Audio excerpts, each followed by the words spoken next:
Chennai Silk Saree Sale. Latest collections at unbelievable prices. Up to 50% offer or branded gifts. Srinagar, Velachery, Cropate and Thiruvallur.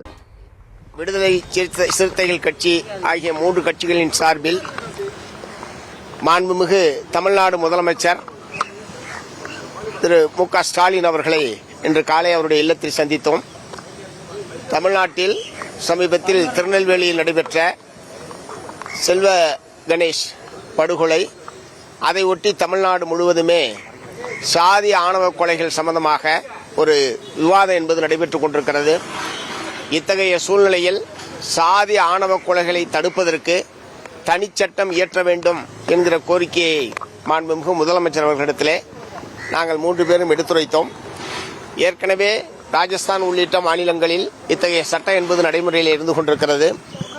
இத்தகைய சட்டத்தினுடைய தேவையை தேசிய பெண்கள் ஆணையம், அதே மாதிரி ஏற்கனவே உச்சநீதிமன்ற தீர்ப்பு, உயர்நீதிமன்ற தீர்ப்பு, பல்வேறு சமூக செயற்பாட்டாளர்கள் இப்படி பலரும் வற்புறுத்தி இருக்கக்கூடிய நிலையில் தமிழ்நாடு அரசு சாதி ஆணவ கொலைகளை தடுப்பதற்கான ஒரு தனிச்சட்டத்தை இயற்ற வேண்டும் என்பதற்கான தேவையை மாண்புமிகு முதலமைச்சர் அவர்களிடத்திலே நாங்கள் எடுத்துரைத்தோம். அவர் இந்த நாங்கள் சொன்ன விளக்கங்களை எல்லாம் கேட்டுக்கொண்டார். உரிய நடவடிக்கை எடுப்பதாக எங்களிடத்திலே தெரிவித்திருக்கிறார். பொதுவாக சமூகத்தில் இத்தகைய சாதிய மேலாதிக்க சக்திகள், சாதி வெறி சக்திகள் இத்தகைய நடவடிக்கையில் ஈடுபடுவது என்பது இந்தியா முழுவதுமே அதிகரித்திருக்கிறது. தமிழகத்திலே இப்போது அதிகமான இத்தகைய சாதி ஆணவ கொலைகள் என்பது நடைபெற்றுக் கொண்டிருக்கிறது. ஆகவே வழக்கமான கொலை சம்பந்தமான சட்டங்கள் மூலமாக இத்தகைய கொலைகளை தடுப்பது, இத்தகைய குற்றச் செயல்களில் ஈடுபடக்கூடிய அனைவரையும் உள்ளடக்கிய ஒன்றாக அந்த சட்டம் என்பது இல்லை. ஆகவே சாதி ஆணவ கொலைகள் சம்பந்தப்பட்ட அனைவரையும் உள்ளடக்கிய ஒரு ஒருங்கிணைந்த சட்டத்தை, சாதி ஆணவ கொலைகளை தடுக்கக்கூடிய ஒரு ஒருங்கிணைந்த சட்டத்தை இயற்ற வேண்டும் என்பதுதான் எங்களுடைய கோரிக்கை. அதை முதலமைச்சரிடத்திலே எடுத்து சொல்வதற்காகத்தான் இன்று காலையில் அவரை சந்தித்தோம் என்பதை தெரிவித்துக் கொள்கிறேன்.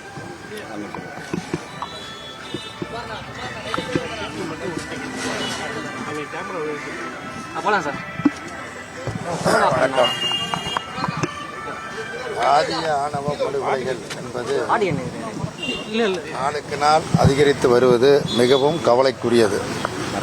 இந்த ஜாதிய ஆணவ படுகொலை என்று சொல்லுகிற பொழுது பட்டியலினத்தைச் சேர்ந்த ஒரு இளைஞர் பிற்படுத்தப்பட்ட அல்லது மிகவும் பிற்படுத்தப்பட்ட பகுதியைச் சேர்ந்த ஒரு பெண்ணை காதலிக்கிறார். அதனால் இந்த படுகொலைகள் நடைபெறுகிறது என்றுதான் பொதுவாக பேசப்பட்டு வருகிறது. உண்மை அதுவல்ல.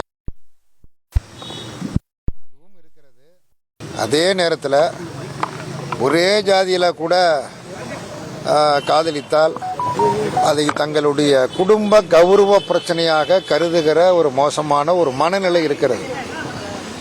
அதன் காரணமாகவே இந்த கொலைகள் எல்லாம் நாளுக்கு நாள் அதிகரித்து வருகிறது. இப்படி அதிகரித்து வருவது நம்முடைய நாட்டிலேயே, நம்முடைய தமிழ்நாடு ஒரு பல்வேறு வகைகளில் வளர்ச்சி பெற்ற மாநிலம் என்பதை மறுப்பதற்கில்லை.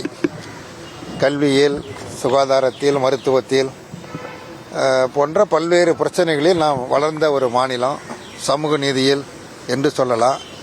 அதே மாதிரி இந்த ஜாதிய வெறித்தனத்தில் இருந்தும் விடுபட்டு வர வேண்டிய ஒரு அவசியமும் ஒரு தேவையும் இருக்கிறது. இது அதிகரித்து வருவது என்பது ஒரு முற்போக்கான மாநிலத்திற்கு அழகல்ல. ஆகவே இதை குறைப்பதற்குள்ள நடவடிக்கை மக்களிடத்திலும் விழிப்புணர்ச்சி வர வேண்டும். அதே நேரத்தில் சட்டபூர்வமான நடவடிக்கைகள் எடுப்பதன் மூலமாக இதை தடுக்க முடியும், தடுக்க வேண்டும் என்கிற முறையில் 3 கட்சிகளும் சேர்ந்து ஒரு கோரிக்கை விண்ணப்பத்தினை மூவரும் கையெழுத்திட்டு மாண்புமிகு முதலமைச்சரிடத்திலே கொடுத்திருக்கிறோம். அதை அவர் பரிசீலிப்பதாக தெரிவித்திருக்கிறார்கள். இதனுடைய தேவையை அரசும் உணர்ந்திருக்கிறது, முதலமைச்சரும் உணர்ந்திருக்கிறார்கள். ஆகவே விரைவான ஒரு சட்டம் நிறைவேற்றுவது என்பது நல்லது. ஒரு இந்த மாதிரியான கருத்துடையவர்கள், படுகொலை செய்யக்கூடிய அந்த கருத்துடையவர்கள், ஒரு ஆணவத்தோடு இருக்கக்கூடியவர்கள், ஒரு அச்சத்தை உருவாக்கக்கூடிய வகையில் அந்த சட்டம் பயன்படும் என்று நாங்கள் நம்புகிறோம். அதைத்தான் முதலமைச்சரிடத்தில் விரிவாக எடுத்து கூறினோம். அதை முழுமையாக அவர் செயல்படுத்த பல்வேறு பணிகளுக்கு மத்தியில் நேரம் ஒதுக்கி அதை முழுமையாக கேட்டு கோரிக்கை விண்ணப்பத்தையும் படித்திருக்கிறார்கள். சட்டம் கொண்டு வருவார்கள் என்று எதிர்பார்க்கிறோம்.